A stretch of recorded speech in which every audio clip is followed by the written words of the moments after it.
Assalamualaikum warahmatullahi wabarakatuh. Waalaikumsalam warahmatullahi wabarakatuh.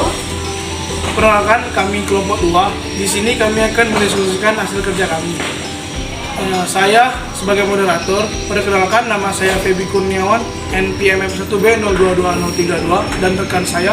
Saya Juniati Alicia dengan NPM F1B 022020. Saya Melati Francisca Putri dengan NPM F1B 022004. Saya Desyana Ramasari Berhubung dengan NPM F1B 022046. Saya Muhammad Dikut Pratama, NPM F1B 022056. Baik, di sini kami akan membahas tentang reproduksi pada tumbuhan.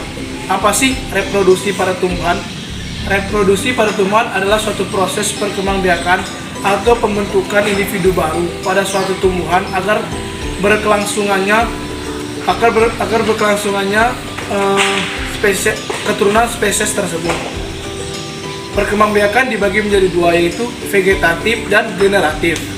Untuk perkembangbiakan secara vegetatif, aksesual atau tanpa melibatkan alat perkawinan, itu terjadi tanpa adanya alat perkawinan, sehingga dengan tidak adanya alat perkawinan bisa terjadinya perkembangbiakan.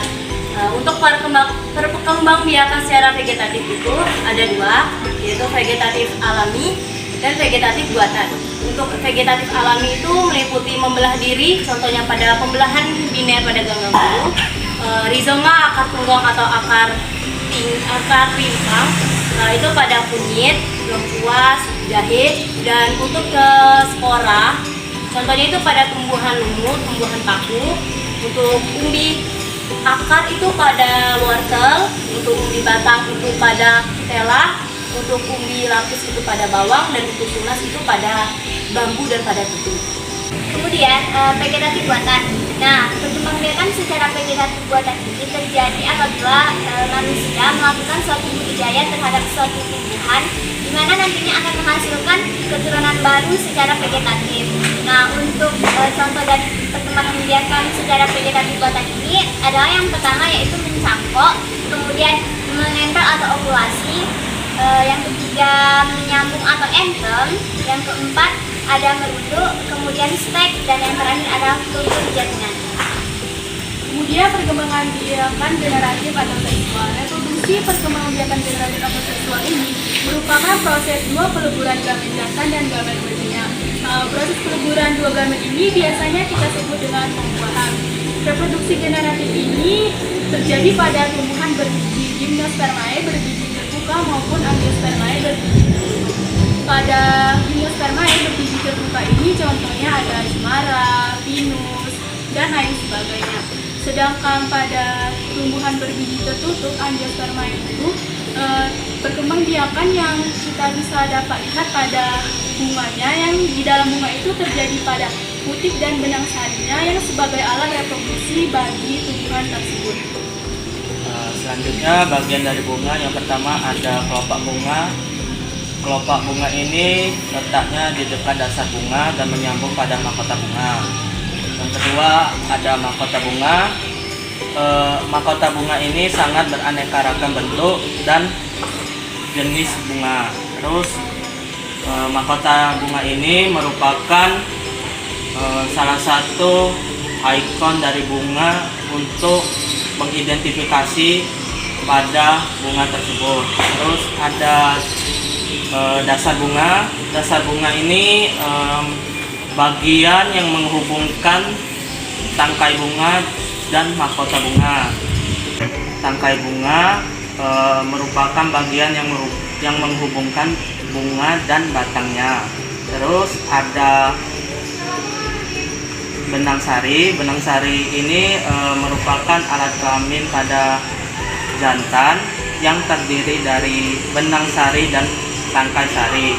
Putik merupakan bagian alat kelamin pada bunga betina yang terdiri dari kepala putik dan tangkai putik. Tadi Niko ngomong kan, mahkota sama kelopak.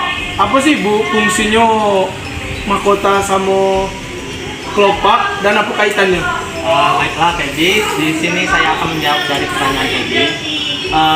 Fungsi dari kelopak bunga ini merupakan untuk melindungi mahkota bunga saat masih kuncup, dan kaitannya itu saat dia ini melindungi mahkota bunga saat masih kuncup. Di sana kan tadi ada jelasin ya, tumbuhan berbiji terbuka dan tumbuhan berbiji tertutup. Apa sih perbedaan dari proses pembuahan pada tumbuhan berbiji terbuka dan tumbuhan berbiji tertutup? Nah, jadi kan proses pembuahannya itu pada berbiji terbuka di gimnosperma itu ditandai dengan pembuahannya itu yang disebut dengan pembuahan tunggal. Sedangkan pada berbiji tertutup angiospermae itu ditandai dengan pembuahan yang disebut dengan pembuahannya itu pembuahan ganda. Tadi kan Melati ngomong kultur jaringan kan? Iya. Contoh dari kultur jaringan itu apa? Oke, untuk kalau contoh dari kultur jaringan itu bisa kita lihat atau terjadi pada tanaman wortel sama anggrek. Baik, sekian diskusi dari kelompok kami. Kami harapannya kita semua bisa mengerti dan paham apa yang telah kita bahas dan kita kerjakan. Sebelumnya, jika ada kata-kata yang salah, kami mohon maaf. Kami akhiri, wassalamualaikum warahmatullahi wabarakatuh.